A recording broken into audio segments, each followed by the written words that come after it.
Bonjour et bienvenue. Merci de nous avoir rejoints pour cette première édition des Enjoy Meetings qui vous présentera les 3 commandements du télétravail: déployer, contrôler, sécuriser. Alors, vous pourrez échanger entre vous et avec nos experts à travers l'onglet questions tout au long de la démonstration. Car bien que celle-ci soit préenregistrée, nos experts, eux, sont bien là, en live, en direct, pour vous répondre tout au long de la démonstration. Alors, nos experts, justement, ont relevé un défi: créer une usine à poste de travail entièrement à distance, qui soit hébergée sur une plateforme cloud. Alors, en l'occurrence, ici, pour cette démonstration, il s'agit de la plateforme de Exclusive Networks, mais ça peut être finalement n'importe quel fournisseur de cloud public.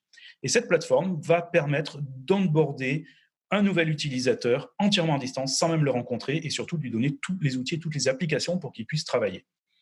Avec nous pour relever ce défi, 3 experts: Vincent de Okta. Bonjour à tous. Tariq de Nutanix. Bonjour. Lionel de Rubrik. Bonjour à toutes et à tous. Et moi-même, Jérôme 16, pour vous accompagner. Alors messieurs, j'ai un ami RH qui vient d'accueillir un nouvel employé. Il a saisi dans les outils RH. Dans ce cas précis, c'est un Active Directory, mais il y a évidemment des connecteurs pour tous les systèmes RH potentiellement. Comment pouvez-vous l'aider à faciliter cette tâche en pleine période de télétravail sans qu'il n'ait pu rencontrer ce salarié? Eh bien, je vais commencer par jouer le rôle donc, du coup, de l'administrateur de cette société qui va accueillir Jean, qui est notre donc, nouvel arrivant, qui s'appelle Jean Télétravail, pour l'occasion. Et on va mettre en œuvre donc, une gestion d'identité. On va automatiser la gestion d'identité pour qu'il soit automatiquement incorporé dans l'annuaire d'entreprise, dès sa saisie dans le système RH, que ce soit en amont avant qu'il arrive ou le jour J où il arrive, et que derrière, on va pouvoir lui calculer tous ses droits. Alors, j'ai un schéma explicatif qui présente un petit peu justement ce flow qui va s'afficher, sur lequel on va pouvoir voir donc tout le flux d'arrivée de cet utilisateur. Donc, ce qui va être super, c'est que ça va se passer automatiquement. On va lui créer son identité digitale, on va lui assigner ses droits, on va être capable de le notifier que son compte est prêt à être utilisé, qu'il va commencer à pouvoir travailler. Et derrière, il va voir donc, toutes les applications auxquelles il a accès. Il pourra notamment accéder aux solutions donc, Nutanix Frame et à Rubrik qu'on va voir aussi par la suite.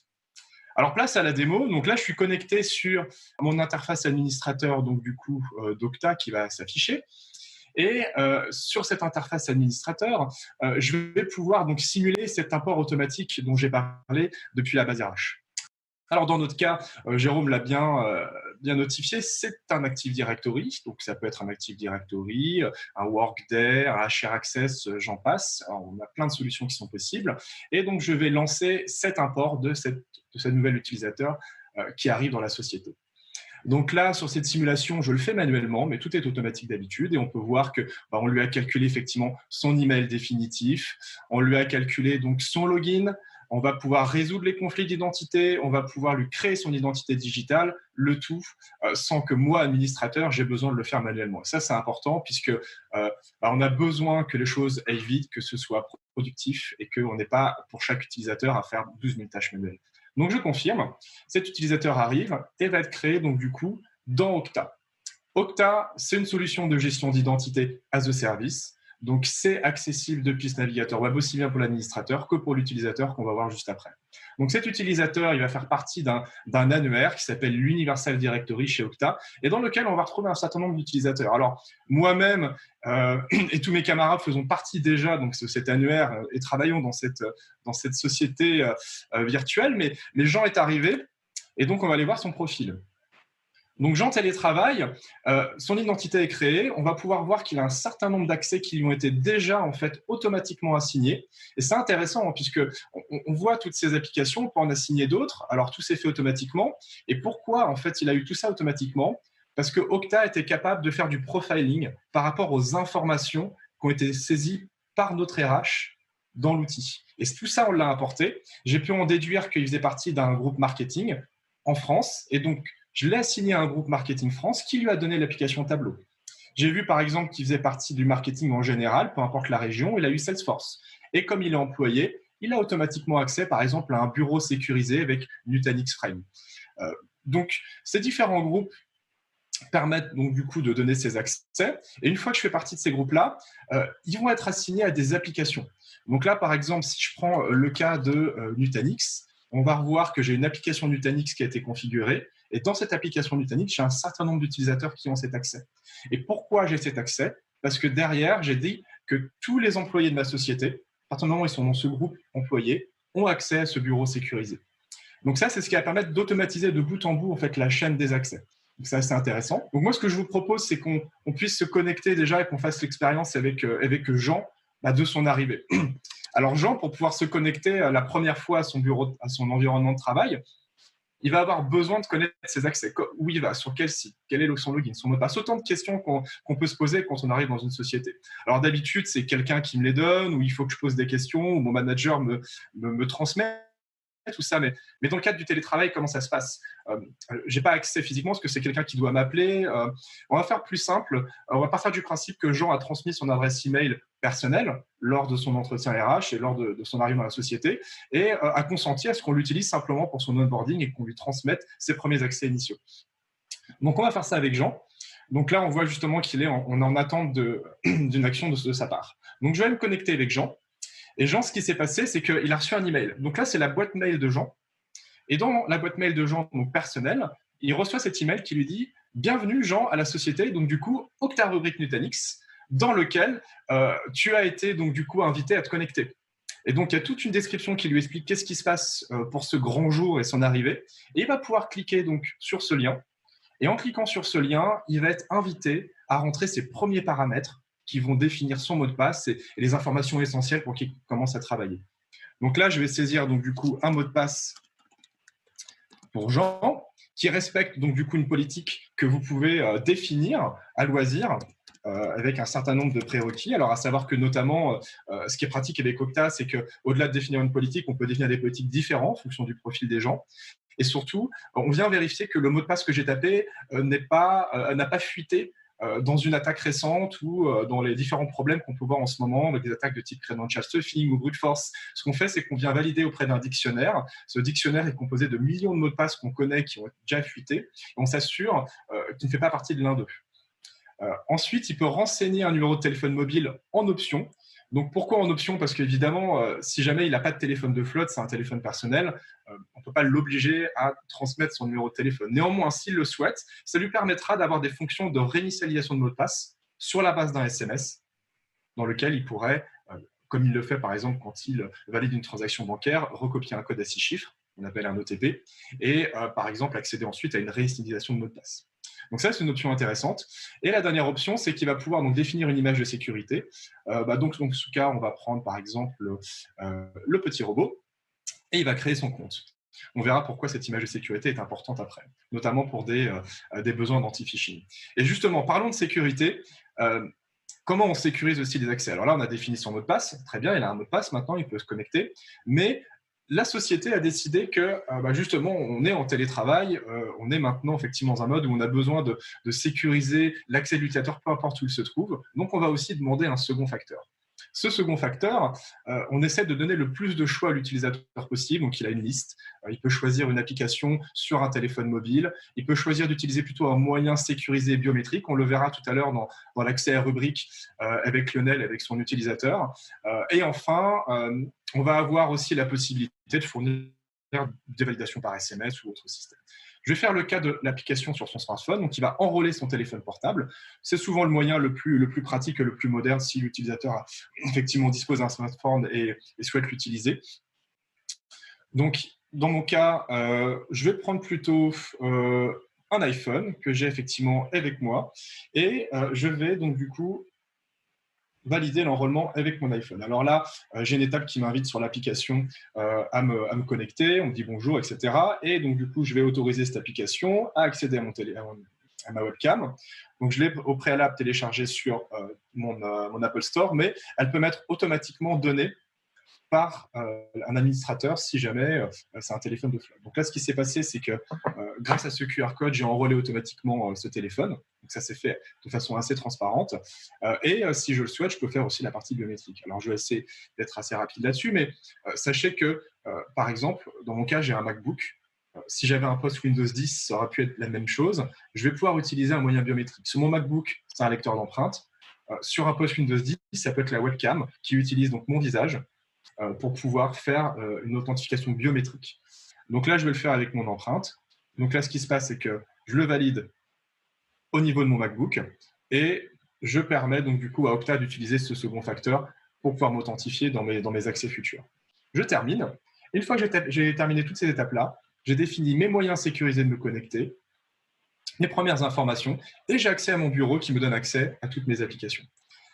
Alors c'est super. Là, je vois typiquement tout ce à quoi j'ai accès aujourd'hui, à la date, au jour 1 de mon expérience dans l'entreprise. Et enfin, je vais pouvoir accéder donc à Nutanix Frame et à d'autres solutions.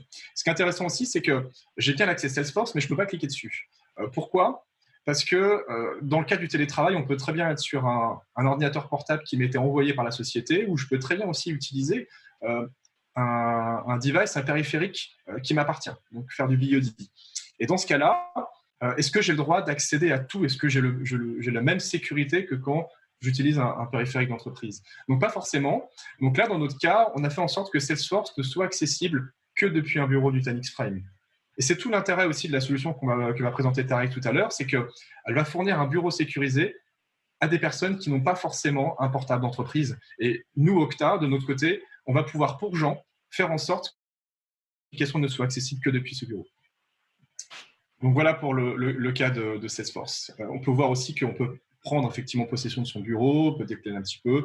J'ai tous mes raccourcis vers mes applications Office qui sont indiqués jusqu'ici. Et si jamais il me manque des applications, je peux aller les demander directement ici s'il y a besoin. Alors j'ai terminé cette première étape avec Jean. Donc je pense qu'avec tous ces premiers accès, Jean a bien arrêté d'aller prendre un café. Et pendant ce temps-là, du coup, il va se reconnecter après avec Tariq qui va prendre la suite et nous montrer les prochaines expériences de Jean dans l'entreprise. Tout à fait. Donc, je vais endosser le rôle de l'administrateur poste de travail virtuel. Donc, aujourd'hui, les utilisateurs vont avoir accès grâce à Okta à toutes les applications SaaSifiées de leur environnement, mais pour des applications un peu de type legacy ou un bureau de travail complet accessible pour l'utilisateur, on va pouvoir utiliser Xaiframe, qui est directement intégré dans Okta. Mais alors, du côté de Jean télétravail, ça se passe comment ? Il voit quoi, lui, lorsqu'il tente de se connecter ? Alors pour lui, ça va être très simple. Il va simplement s'authentifier sur Okta de la même manière que pour accéder à ses applications classiques. Pas besoin d'entrer un mot de passe. Il va simplement activer sur son téléphone le jeton qui va lui être envoyé.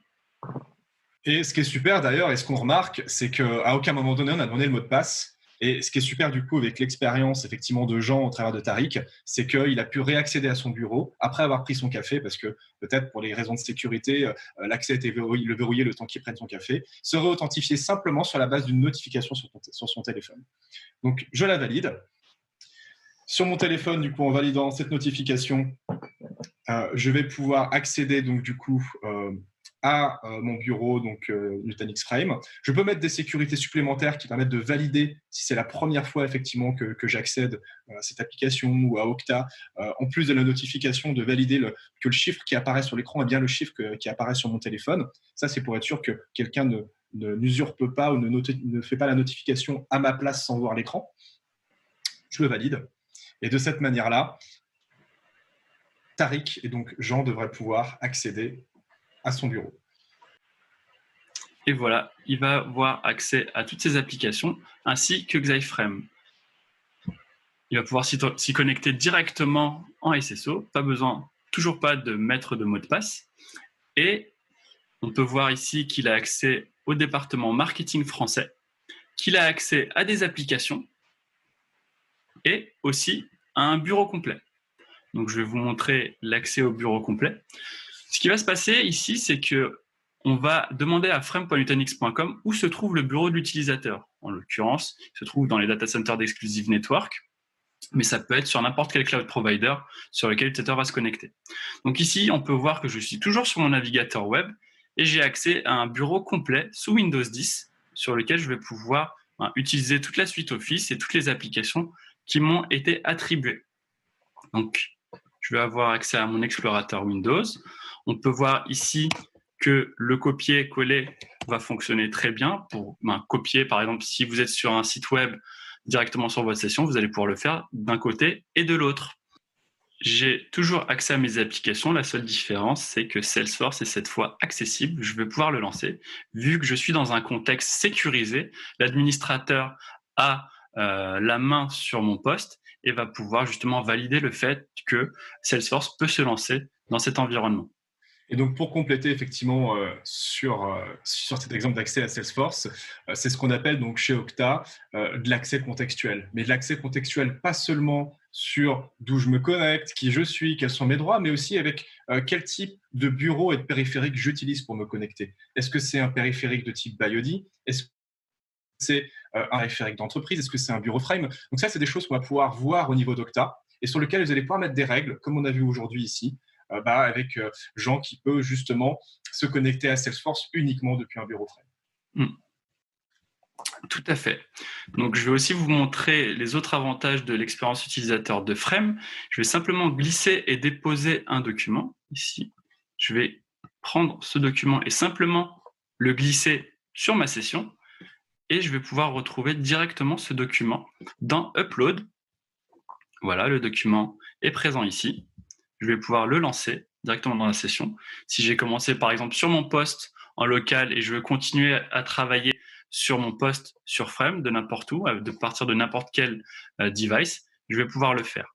Ici, j'ai lancé PowerPoint. Et si je veux imprimer aussi, qui est une chose qui peut être difficile en télétravail ou dans un contexte particulier ou sécurisé, je vais pouvoir le faire ici sur Frame. Tout simplement, lancer une impression avec l'imprimante Frame et l'impression va être redirigée directement sur le navigateur en local. Donc, je ne vais pas imprimer sur mon poste de travail virtuel, mais simplement sur mon poste de travail local pour pouvoir accéder à toutes les imprimantes qui sont branchées, qu'elles soient en USB ou en réseau. Donc ici, on peut voir mon imprimante chez moi qui est accessible directement depuis mon bureau. Et tout ça à partir d'un simple navigateur qui est quand même la chose la plus disponible chez tout le monde en télétravail.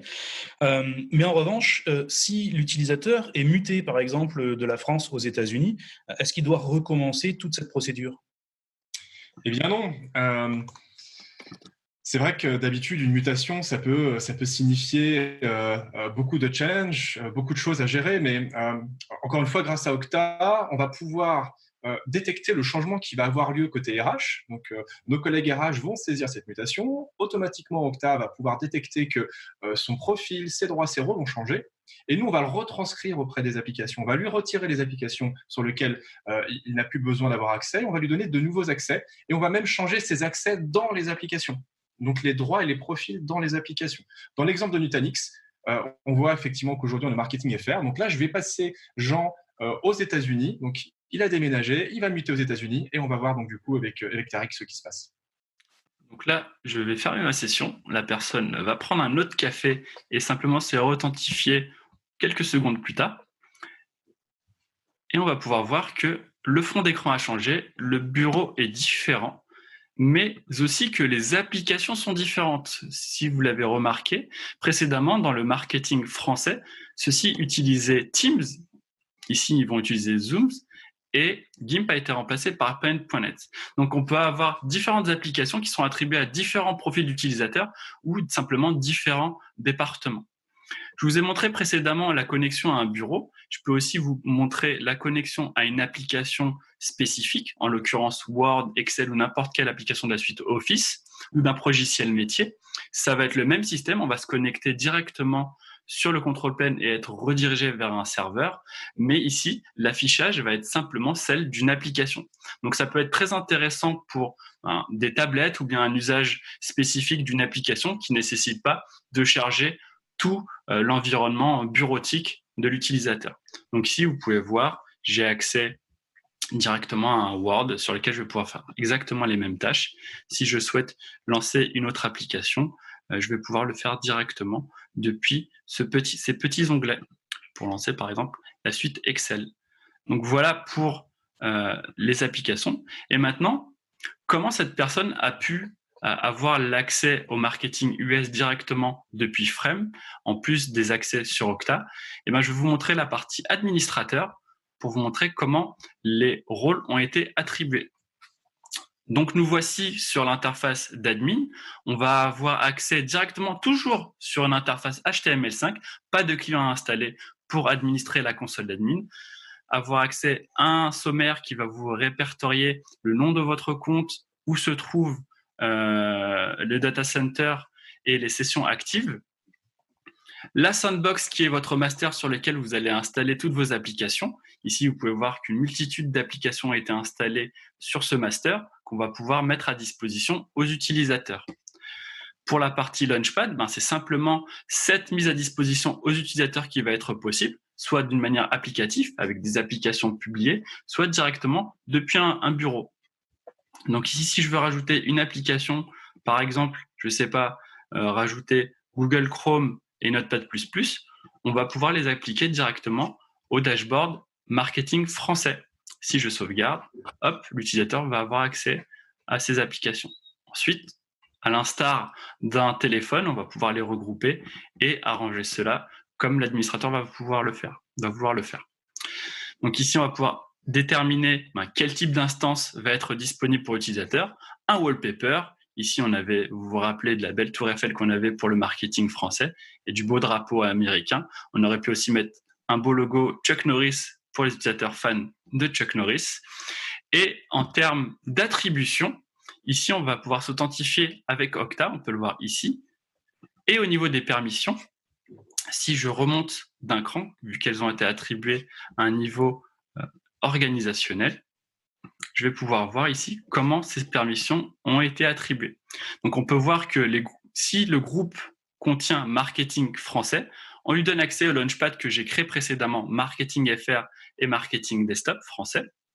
Si le groupe contient marketing US, qui sont les groupes Okta que nous avons déterminés, ici, on va pouvoir spécifier, on va leur attribuer des Launchpads.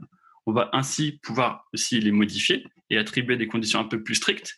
Ou si, par exemple, sur Okta, on va ajouter un attribut de géolocalisation, on va pouvoir spécifier directement sur ces permissions cet attribut supplémentaire. Donc, une fois que c'est fait, on peut retourner sur notre compte avec nos accès. Donc, on va pouvoir spécifier combien de machines virtuelles vont pouvoir tourner directement sur les instances. Ici, nous en avons 5, dont 5 allumées. On va pouvoir spécifier des plages horaires, par exemple du lundi au vendredi, de 7h à 9h. Je vais pouvoir spécifier un créneau où plein de machines virtuelles vont pouvoir s'allumer afin de pallier à ce qu'on appelle le bootstorm. C'est lorsque plein d'utilisateurs se connectent au même moment qui peut engendrer des problèmes de performance. On va pouvoir justement spécifier un nombre de machines qui va démarrer directement sur cette plage horaire pour que chacun des utilisateurs ait la meilleure expérience utilisateur. Hop. Ensuite, bien sûr, on va pouvoir monitorer l'évolution des connexions utilisateurs sur une plage courte, mais aussi une plage longue, pour pouvoir définir la saisonnalité de l'accès à ces applications ou à ces bureaux. Bien sûr, la sécurité n'est pas en reste, où on va pouvoir voir l'audit de tout ce qui a été fait. J'avais fait une modification au niveau d'un Launchpad. On va pouvoir voir en YAML toutes les modifications qui ont été attribuées pour les administrateurs. Mais au niveau de la sécurité, ce qui va être vraiment intéressant, c'est cette partie où on va pouvoir activer ou désactiver toutes les fonctionnalités que vous avez vues précédemment, c'est-à-dire le presse-papier, le téléchargement, l'upload ou l'impression directement. On va ainsi pouvoir spécifier directement en fonction des profils utilisateurs à quoi ils ont le droit et s'ils peuvent simplement accéder à certaines ressources ou non. On peut donner un exemple très simple, un groupe de prestataires qu'on va activer, sur lequel on va désactiver sur un Launchpad spécifique. Ici, on va l'appeler Presta. Leur donner des développeurs qui vont avoir accès, par exemple, à Visual Studio et sur lesquels je vais simplement spécifier des permissions différentes où on va complètement verrouiller l'utilisateur sur sa session. Et grâce à cela, les utilisateurs Presta qui vont être détectés en fonction des permissions, un groupe Presta par exemple, ou une géolocalisation par adresse IP, on va pouvoir les verrouiller sur la session afin de ne pas exfiltrer d'informations et simplement d'avoir la meilleure sécurité sans perdre en termes d'expérience utilisateur. Toute la configuration sécurité a été réalisée pour ce compte, qui est POC rubrique Okta Nutanix. Nous avons à disposition plusieurs comptes qui sont liés à différents cloud providers. Ils peuvent être publics ou privés. Privés en l'occurrence ici sur du Nutanix, mais ça peut très bien être sur de l'Azure, sur de la AWS ou du GCP. Je vais vous montrer à quel point il est simple de créer un nouveau compte. Ici, on va simplement ajouter un nouveau compte, spécifier une organisation, un branch office ou bien une autre société. Spécifier le cloud provider. Nous avions Nutanix, en l'occurrence, pour la partie démo. Nous avions aussi ajouté AWS pour le marketing US.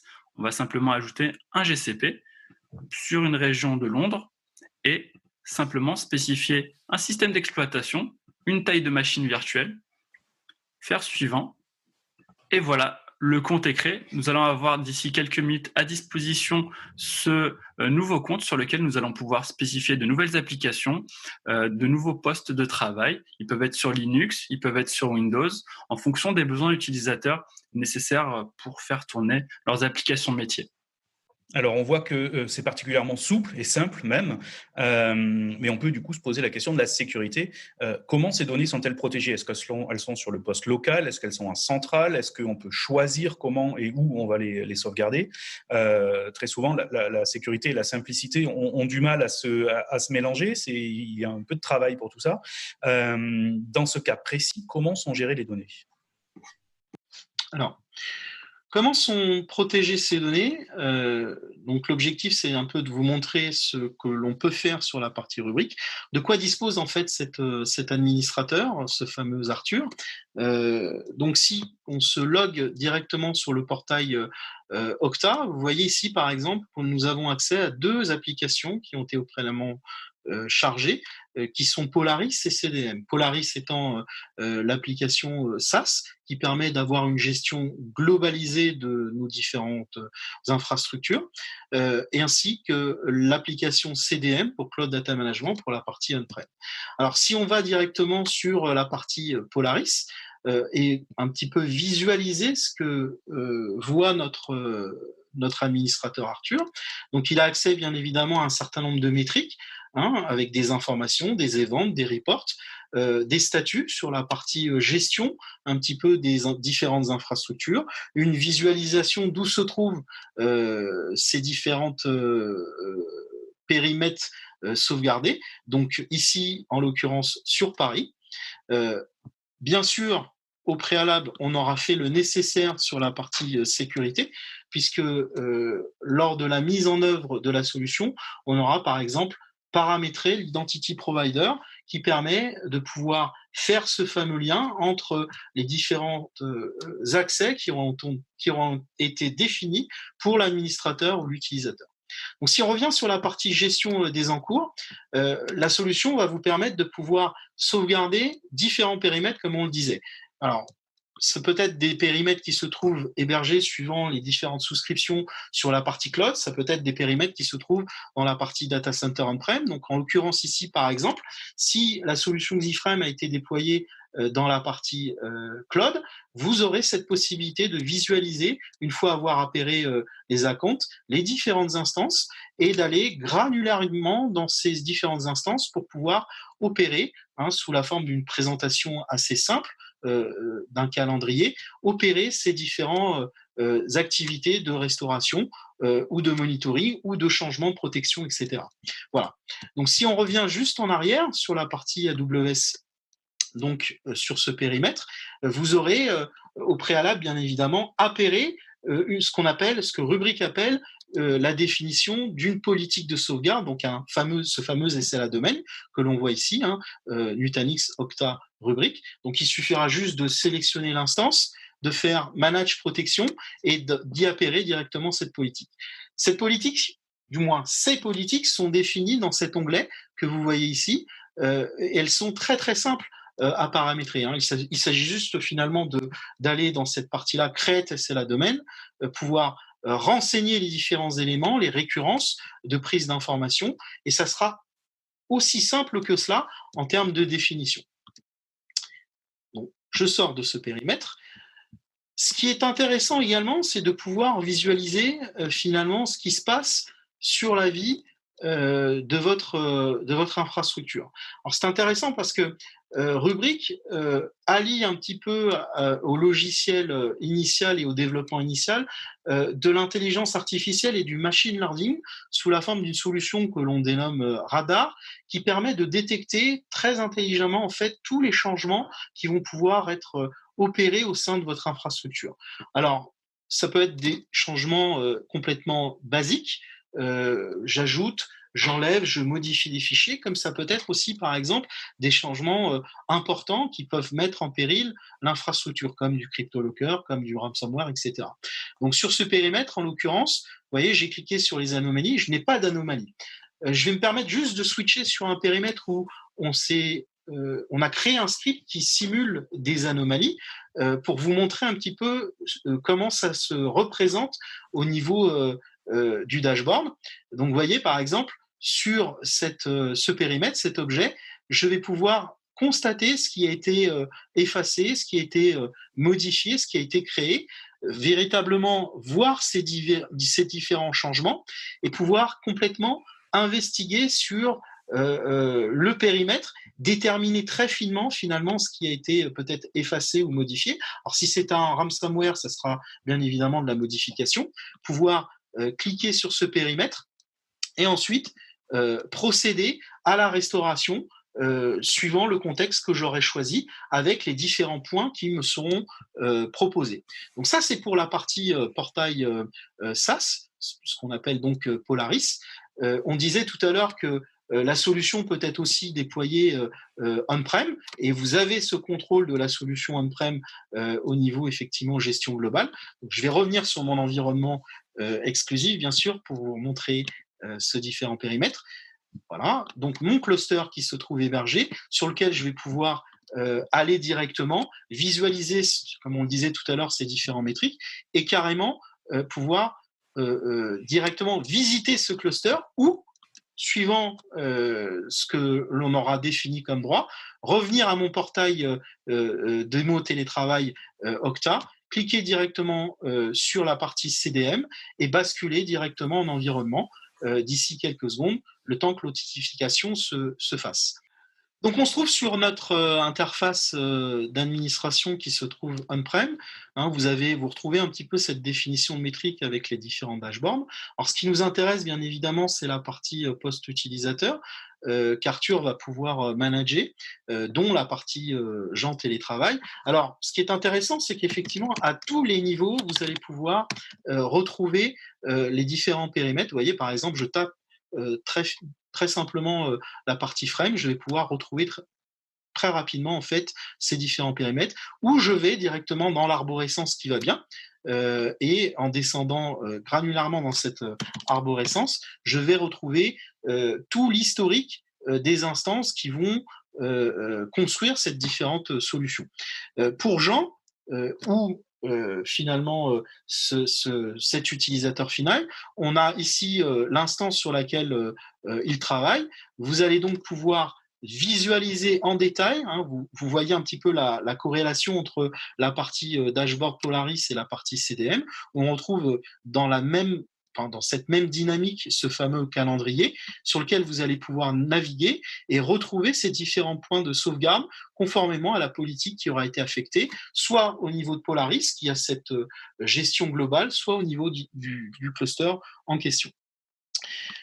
Quelle est la vue de l'utilisateur en termes de fonctionnalité pour la partie restauration? Alors, il se trouve que sur ce périmètre-là, il y a possibilité soit d'exporter totalement l'instance, soit, par exemple, si ces fameux fichiers ont été perdus, altérés ou toute autre raison, pouvoir granulairement descendre dans l'arborescence très finement, pouvoir retrouver ces fameux fichiers. Alors, on va essayer de redescendre dans la partie utilisateur, sur la partie, bien sûr, frame, et on va pouvoir, par exemple, si on avait perdu quelque chose dans la directory download, retrouver. Alors, soit je cherche manuellement, soit je tape la partie mot à ce niveau-là, et vous allez voir tout ce qui est en rapport va pouvoir être mis en évidence. Donc, c'est user, donc je vais pouvoir très finement retrouver en fait cette arborescence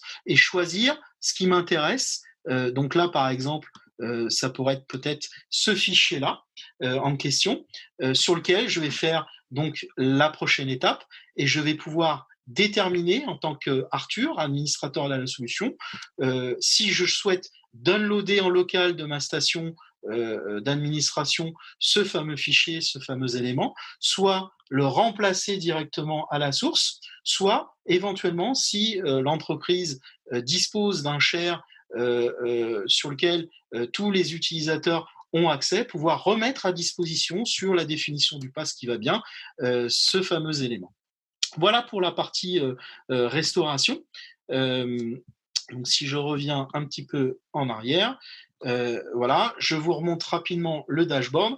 Et ce que je vous propose, c'est directement de switcher et de vous montrer d'ici quelques minutes la partie utilisateur. Au préalable, j'aimerais juste vous montrer un élément qui est important sur la définition en fait de l'utilisateur. Parce que à la fois sur la partie Polaris, il a été possible de configurer ce fameux Identity Provider qui permet de s'appairer avec la solution Okta. De la même manière, on retrouve cette définition sur la partie CDM, donc Cloud Data Management Solution, où vous avez cette définition. Une fois que cela a été réalisé, vous avez la possibilité de mapper ces différents utilisateurs. Donc, on retrouve le fameux Arthur, administrateur de la solution, qui lui a la totalité des droits en termes de gestion, mais on va retrouver également ce fameux utilisateur final sur lequel on va switcher d'ici quelques instants, qui lui, par contre, a potentiellement des extraits end-user, donc des accès beaucoup plus restreints. Alors, pour vous montrer comment ça se schématise, voilà, donc au préalable, l'administrateur aura fixé son environnement de travail, donc on retrouve cette fameuse instance de station de travail qui lui est attribuée. On retrouve différentes options qui lui permettent de travailler en contexte, donc lui permettent de, par exemple, de restaurer à l'original. L'administrateur lui aura peut-être disablé, désactivé donc cette fameuse partie de download en local pour des raisons de sécurité, ou lui conférera les droits de gestion en termes de prise de snapshot en complément de la politique de SLA. Ça veut dire que l'utilisateur aura par définition ses sauvegardes tous les jours en fonction de cette politique, ce fameux SLA domaine, mais pourra également, par exemple, en complément, prendre ce qu'on appelle des snapshots, donc au moment qui lui intéresse. Voilà, donc ce que je vous propose derrière, c'est de switcher sur la vue utilisateur, mais auparavant, bien sûr, nous allons faire la demande de ces fameux accès. Alors, que se passe-t-il pour l'utilisateur final, puisqu'on a parlé de la partie effectivement administrateur. Donc là, on se trouve effectivement sur la solution toujours Okta, pour laquelle on s'est logué en tant qu'utilisateur final, donc Jean Télétravail. Cet utilisateur va avoir potentiellement besoin de pouvoir accéder à son environnement de travail et il souhaite par exemple restaurer quelques éléments qui le concernent. Donc, il va faire tout simplement une demande dans Add Apps, rubrique CDM, request. Voilà. Donc, il va pouvoir taper son commande, il request l'application. Je redonne l'accessibilité à notre administrateur Okta, Vincent. En effet, merci Lionel. Et donc du coup, je suis aussi donc sur cette fois-ci sur le bureau en fait de l'administrateur de rubrique, l'administrateur global. Donc ce qui s'est passé, c'est qu'il a reçu un email l'avertissant qu'un utilisateur souhaite accéder à l'outil pour pouvoir effectivement faire des restaurations. Donc lui, au travers de cet email, va être redirigé vers cette interface dans laquelle il va avoir la demande. Donc ce qui va être intéressant avec la demande, c'est qu'il pourra voir donc qui demande. Quelle est l'application donc demandée et surtout la motivation. Donc là, aujourd'hui, effectivement, l'utilisateur Jean aurait pu effectivement expliquer dans quelle équipe il est, ce qu'il veut faire, etc. Puis en fonction de ça, moi, je pourrais lui donner effectivement un accès soit utilisateur standard, parce qu'il veut juste faire des restaurations pour sa machine, soit si jamais, par exemple, c'était un nouvel administrateur de l'équipe de Arthur, qu'a montré tout à l'heure Lionel, qui faisait l'administration de rubriques, on aurait pu aussi lui donner des accès administrateurs. Donc là, je donne un accès utilisateur, puis je vais approuver la demande. Et donc, je valide l'accès de Jean donc, à rubrique, et il va pouvoir voir apparaître donc, un nouvel icône sur son dashboard pour pouvoir accéder donc, à son outil de restauration. Donc effectivement, on retrouve ce fameux icône sur la partie CDM pour l'utilisateur final Jean, pour lequel il a été autorisé. Donc je vais pouvoir cliquer dessus, et une fois cliqué dessus, donc je vais me retrouver directement en environnement sur la partie, encore une fois, CDM, pour laquelle, comme vous pouvez le constater, les différents périmètres ont complètement changé en termes de vision, puisque Jean va avoir accès uniquement à son poste de travail, donc cette fameuse instance que vous retrouvez ici, sur laquelle il va pouvoir gérer au quotidien, comme on vous l'a montré tout à l'heure, comme sur la partie administrateur, gérer proprement ses données, voir si l'administrateur lui a conféré les droits de pouvoir gérer sa sauvegarde. Voilà pour la partie sauvegarde, en tout cas sur la partie Jean. Alors, on a vu avec quelle facilité, finalement, n'importe qui peut travailler depuis son propre ordinateur sur son propre navigateur avec des applications de l'entreprise et des informations, des données de l'entreprise. Mais que se passe-t-il lorsque cette personne quitte l'entreprise? Est-ce qu'elle va garder finalement des accès qu'elle ne devrait plus avoir parce qu'elle a travaillé avec son ordinateur personnel, par exemple? Oui, donc ça, c'est une grande question, c'est assez épineux toujours de traiter. Est-ce que j'ai bien retiré tous les accès? Est-ce que j'ai bien finalisé le départ d'une personne?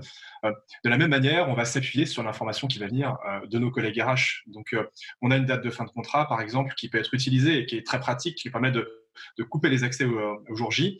On peut couper les accès en urgence si le départ n'est pas planifié. Ou on peut aussi couper des accès si, par exemple, c'est une personne externe suite à la fin de son contrat de prestation. Donc, tout ça, on va le voir au niveau d'Okta et pourra être automatisé.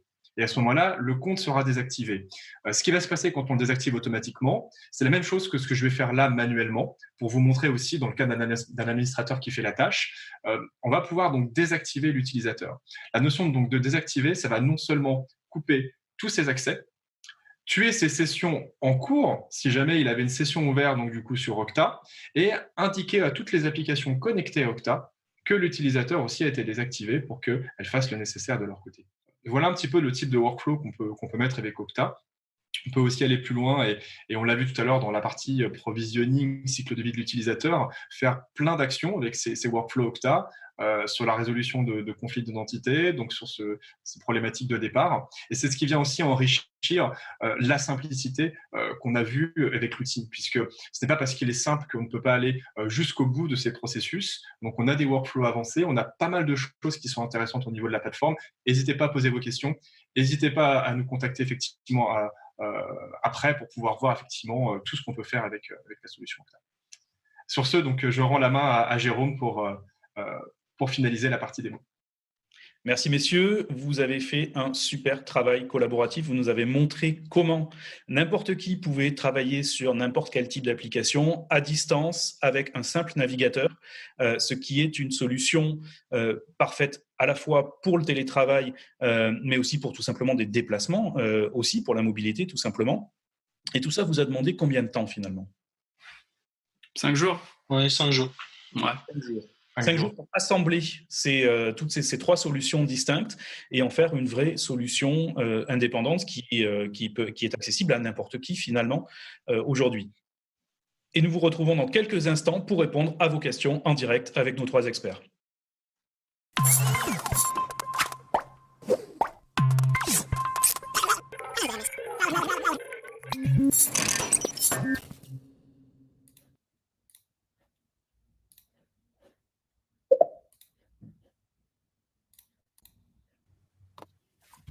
Bien, ils sont tous là. Ils en vrai, ils sont là avec nous pour de vrai, en chair, en os et en pixels.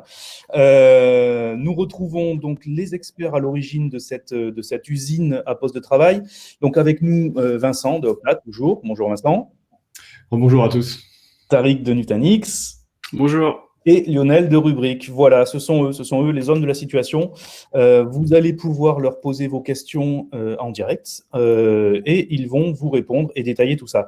Alors, nous avons une première question qui va concerner, c'est Philippe qui pose la question, qui va concerner l'impact sur le réseau, l'impact réseau, pardon, de ces solutions. Est-ce qu'il y a un débit minimal requis? Est-ce que ça peut faire tomber un réseau lorsqu'il y a beaucoup trop de gens qui travaillent? Comment on dimensionne tout ça? Alors, je vais prendre la question au niveau de Frame. Faut savoir que l'utilisation de Frame est du déport d'affichage. C'est simplement l'image et les inputs que vous allez faire au clavier et à la souris qui vont être projetés directement sur votre session. Du coup, l'utilisation de la bande passante est réduite à ce niveau-là. Aussi, la différence, c'est quel type d'application allez vous faire tourner sur votre poste de travail virtuel. Si c'est simplement de la bureautique, on peut compter ça en kilobits seconde. Si c'est de la vidéo, là, ça va être en mégas. Si c'est de la 3D, en dizaines de mégas.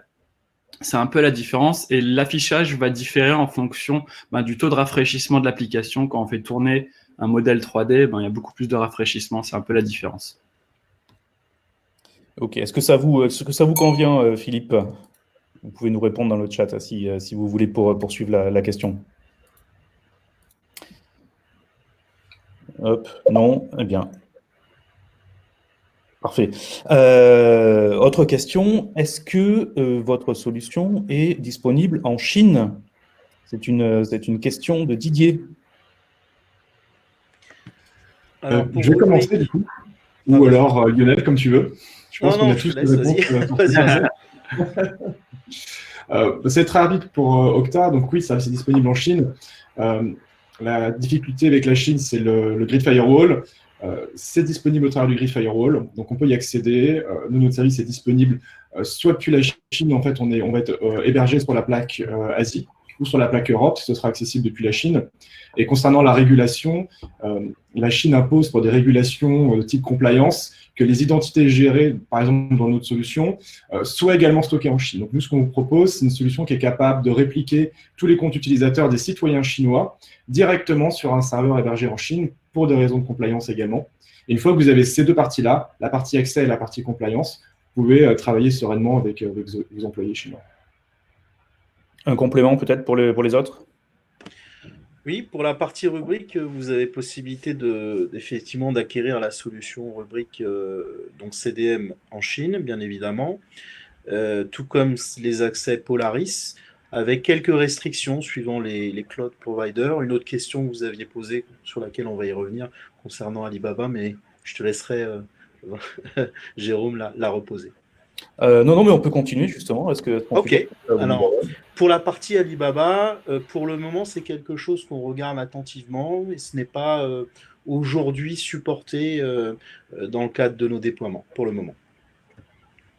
Et pour les autres, bon, en même temps, si un cloud n'est pas supporté, c'est aussi quelque chose qu'on étudie de notre côté. Il faut savoir qu'aussi, les service providers chinois peuvent s'interconnecter à partir du moment où ils ont du Nutanix avec la plateforme XiFrame. Donc, c'est quelque chose. Je sais que les règles sont un peu plus verrouillées en Chine. Il faut vraiment que ce soit une société chinoise qui ait les assets. Donc, mais c'est possible. D'accord. Alors, on passe à une question suivante, effectivement très maligne. Quid des fonctions qui ont besoin, par exemple, d'un double écran, des développeurs, des gens de l'exploitation? Comment ces doubles écrans peuvent être supportés par la solution? Alors actuellement, on va avoir deux modes de déploiement. On va avoir le mode web, comme je vous ai présenté, donc pas de client à installer. Et ça va permettre, sous certaines conditions, de déporter simplement deux écrans. Ça va être deux onglets qui vont s'ouvrir. Et vous allez pouvoir travailler sur deux écrans connectés sur Frame. La souris passe, c'est seamless pour les utilisateurs. On a aussi le client qui va être intégré, qui va permettre justement aussi ce déport d'affichage sur deux écrans en span. D'accord. Est-ce qu'il y a un moyen d'assurer un minimum de sécurité pour les smartphones qui vont être utilisés pour la connexion? On a vu que le smartphone est essentiel pour l'enrôlement. Si on ne maîtrise pas ce terminal, on ouvre peut-être une brèche. Effectivement, de plus en plus, on utilise un second facteur physique qui peut justement être le smartphone, et on repose beaucoup sur le smartphone pour plein de choses, pour l'accès ou pour une validation d'accès. Donc oui, de la sécurité. Donc aujourd'hui, en fait, il faut distinguer deux cas. Donc le cas du smartphone qui va être managé, un smartphone de flotte, auquel cas, via une solution type Intune, Workspace ONE ou d'autres solutions de MDM, vous pouvez imposer par exemple une sécurité minimale qui peut être basée sur une certaine complexité de PIN, d'accès, de Touch ID ou autre. Quand on est sur du BOD, l'application que j'ai montrée avec Okta, donc l'application Okta Verify, ce qu'on va pouvoir imposer par exemple sur un iOS, c'est la validation de Touch ID avant de pouvoir valider en fait l'accès en fait et la validation du push. Donc on peut faire validation du Touch ID sur un iOS, et sur un Android, on sait utiliser la partie HSM, pareil pour demander une validation en fait du moyen de sécurité qui a été décidé par l'utilisateur sur Android. On ne peut pas forcer l'empreinte digitale, mais on peut forcer la revalidation en fait de l'authentification du smartphone sur Android. Dans nos roadmaps, on va aller plus loin pour être capable de mesurer un petit peu plus de posture au niveau du téléphone portable. Mais aujourd'hui, on s'appuie sur nos partenaires, donc MDM, comme j'ai parlé, pour rajouter plus de sécurité. Alors encore une fois, ça dépend. Il y a un curseur entre BOD et manager, il faut arriver à trouver le bon. Un point sur la sécurité et une question intéressante sur la sécurité de Philippe. Est-ce qu'il est possible de procéder à une analyse comportementale sur les actions de l'utilisateur, détecter des choses qui ne sont pas courantes pour l'utilisateur et donner l'alerte dans son utilisation de la plateforme? Oui. Je vais en profiter pour partager mon écran pour illustrer effectivement cette question. Donc pour pouvoir effectivement faire l'analyse comportementale dans Okta, ça fait partie d'un pendant effectivement que je n'ai pas abordé pendant la vidéo. On va plus loin, on fait donc de l'adaptive MFA, c'est-à-dire qu'on va aller regarder un certain nombre de choses au niveau de la connexion de l'utilisateur. Donc ce qu'on fait, c'est qu'on analyse donc qui est la personne, d'où elle se connecte, avec quoi elle se connecte, quel type de device, et on enregistre tout ça, et ensuite on fait des calculs pour voir s'il y a des changements comportementaux entre une connexion 1 et une connexion 2 au travers du temps. Exemple, on va pouvoir ainsi analyser les 20 dernières authentifications et regarder s'il y a un changement de ville, un changement de pays ou un changement de device. Le changement de device, on le fait dans un premier temps en faisant une empreinte du device. Donc tout ce qui est fingerprinting, ça va être capable d'analyser plus de 140 paramètres au niveau du navigateur. Vous pouvez tester ça, il y a un site web qui s'appelle amyunique.org qui vous montre un petit peu ce concept. Et on va être capable, entre ces deux empreintes, de voir s'il y a un changement. Et s'il y a un changement, on sait que ce n'est pas le même navigateur, même si c'est du BOD. Par exemple. Si c'est du manager, on va être capable de s'interfacer avec une solution type Intune ou Workspace ONE, et ces solutions-là vont nous dire à nous, Okta, au moment où l'utilisateur se présente pour s'authentifier, si oui ou non, c'est un périphérique de confiance ou pas. Donc on va prendre ça en compte. Et enfin, on va prendre aussi un grand classique que vous connaissez peut-être déjà, qu'on appelle le syndrome de Superman. C'est-à-dire qu'en gros, je me connecte à Paris, et puis 1 heure plus tard, Okta voit qu'une tentative de connexion depuis Sydney. Donc, à moins que l'utilisateur soit Superman ou qu'il utilise ou bêta-testeur de l'Hyperloop, je ne sais pas, ce n'est pas quelque chose qu'on va pouvoir faire facilement. Donc là, on met une vitesse maximale d'un humain sur Terre, et c'est ainsi qu'on calcule ou pas si un comportement est normal entre deux connexions. Donc voilà, vous retrouvez ensuite ces actions et ces paramètres possibles dans des règles d'accès d'Okta, on les réutilise, on dit, bah voilà, est-ce qu'il est passé par-ci, il a fait ça, et on peut interdire ou non la connexion. Voire même, si vous ne voulez pas gérer toute cette complexité, on a un moteur de risque dans Okta, qui vous calcule un risque faible, moyen ou haut automatiquement et qui tient compte de tout ça au moment du calcul du risque. Et dans ce cas-là, vous n'avez pas besoin de faire beaucoup de règles compliquées pour utiliser et valider le comportement d'un utilisateur. Et on a une question de Arnaud Cassagne, alors qui est bien connu de Enjoy Sharing et qui vous a réservé la question piège, mais Arnaud vous demande si l'on peut imaginer un déploiement massif avec du zéro password de cette solution. Et oui, on parle beaucoup de zéro password, de passwordless, etc. Et donc, quid? Alors, évidemment, c'est des choses qui sont disponibles aujourd'hui. C'est un objectif. Je pense qu'on peut dès aujourd'hui commencer effectivement à mettre en place ça sur certaines parties de vos utilisateurs au pilote. Pourquoi? Parce que quand on utilise de plus en plus d'applications qui sont natives par exemple, qu'on active nativement avec Okta, qui font du SSO moderne, en fait, le mot de passe n'est plus du tout utilisé dans ces séquences de SSO. Il n'y a pas de rejet de mot de passe, il n'y a pas d'utilisation de mot de passe dans ces parties-là. Finalement, on l'utilise juste pour valider l'utilisateur en entrée sur Okta. Et puis aujourd'hui, on a de plus en plus de moyens de valider l'identité d'un utilisateur et son contexte. Et est-ce qu'on a vraiment besoin encore du mot de passe? Donc aujourd'hui, on pourrait très bien rentrer juste son identité à un login. On pourrait utiliser son smartphone en second facteur et on sera authentifié. Et puis si jamais on détecte qu'il y a un comportement anormal, ce qu'on a vu juste avant, à ce moment-là, on pourrait demander, par exemple, une validation du téléphone plus un code supplémentaire. Donc on pourrait enchaîner des facteurs qui ne sont pas forcément le mot de passe, éventuellement peut-être un PIN. Mais l'idée, c'est de ne plus avoir ce mot de passe à gérer, ces changements de mot de passe. L'étape d'après, sur laquelle on travaille avec Okta en roadmap, c'est de ne même plus avoir à rentrer son login. Ça, c'est le monde sans mot de passe, on va dire, idéal. C'est un peu l'objectif et le Graal. C'est-à-dire que globalement, j'ai un poste, j'ai accès à mon application et la seule chose que j'ai à faire, c'est de valider une notification sur mon téléphone. Comment on fait ça? À ce moment-là, il faut que, même quand on est sur du BOD, on ait les capacités d'enrôler quelque part l'identifiant d'un utilisateur et qu'il n'ait plus à le rentrer par la suite. Et ça, c'est quelque chose sur lequel on travaille et qu'on a annoncé effectivement au niveau d'Okta et qui sera disponible d'ici fin d'année. Alors, on va prendre encore quelques questions. Il y a des choses vraiment très intéressantes. Une première qui concerne plutôt les entreprises qui ne veulent pas aller dans le cloud. Est-ce que du desktop as a service, ça peut être intégré? Est-ce qu'on peut avoir des versions on-prem de toutes vos solutions, de vos 3 solutions, et assembler tout ça dans son propre data center? Alors pour Rubrik, sur ce qu'on peut faire, bien évidemment, on peut avoir cette solution dans le cloud, on peut l'avoir on-prem sous la forme du déploiement virtualisé. Donc, par exemple, XiFrame, comme on l'a sur l'exemple démontré sous AHV. Pour les clients lourds, j'avais vu une question dans le chat sur ce périmètre. Aujourd'hui, on n'a pas véritablement de support des clients lourds en mode standalone, pour les simples et bonnes raisons qu'il faut un agent. Donc c'est quelque chose qu'on va faire en best effort suivant les OS. Voilà. Par contre, tous ces clients qui seront déployés en mode virtualisé seront bien évidemment supportés sur la base de la gestion et la matrice de compatibilité de l'hyperviseur. Pour le desktop as a service, on aura surtout besoin d'un lien vers Internet pour manager, vu que toute la partie infrastructure est hébergée dans le cloud de Nutanix. Quelle que soit la solution de desktop as a service, c'est justement pour simplifier de cette manière. Après, les données utilisateurs peuvent très bien être dans le data center du client et ne pas être dans le cloud public si besoin. D'accord. Il y a une solution donc pour garder les données sous cloche, en tout cas. Frame va simplement offrir la possibilité de broker une session, de rediriger l'utilisateur vers sa session avec l'expérience utilisateur qu'on a vue, mais ça peut très bien être hébergé dans le data center du client ou bien chez un service provider français au choix, si on ne veut pas aller sur le cloud public. Très bien. Et puis, pour conclure, on a beaucoup évidemment parlé de télétravail, c'est un peu le sujet du moment et ça va le rester.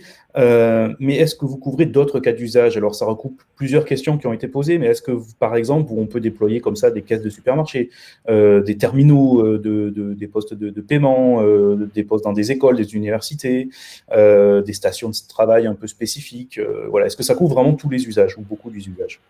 Ça couvre une grande partie des usages des entreprises. On va avoir des besoins éphémères qui peuvent être de la formation pendant un certain temps avec des postes à disposition à des utilisateurs pendant une période de 2 heures, 3 heures qu'on va créer et qu'on va supprimer à la volée. Ça peut être pour des besoins 3D ou pour, par exemple, on veut faire tourner des terminaux avec des grosses cartes graphiques, on peut le faire dans le cloud. On va simplement déployer ça plus simplement et d'une manière un peu plus avec un meilleur ROI, vu qu'on n'a pas besoin de gérer l'amortissement de toutes les cartes graphiques, de toute la flotte informatique. On va simplement faire ça dans le cloud et consommer juste ce dont on a besoin. Donc, il y a une multitude d'utilisations qui peuvent être à cheval entre le cloud et justement ce besoin de données éphémères, entre guillemets, ou de projets éphémères, des centres de services qui se connectent, qui vont développer et qui ensuite repartent. On détruit les accès via Okta, par exemple, et simplement on garde les données dans le data center du client ou dans le cloud du client.